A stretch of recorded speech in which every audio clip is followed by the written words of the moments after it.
Welcome to Kenzi Residence. I'll be taking you through the construction progress for the month of June. Today we are starting with the pool side of the building. For the month of June, we have been able to cast the retaining wall, which is spanning from basement 2 below us to the basement which I'm standing at.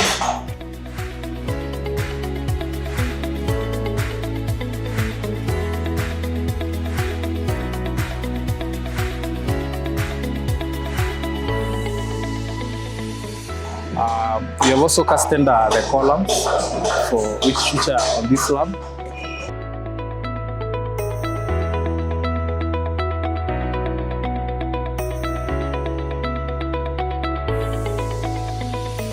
So right now we are at the tower section of the building. I'm standing at the ground floor level. So in the month of June, we've been able to cast the ground floor slab and also the columns which are spanning from the ground floor to the first floor slab of the building.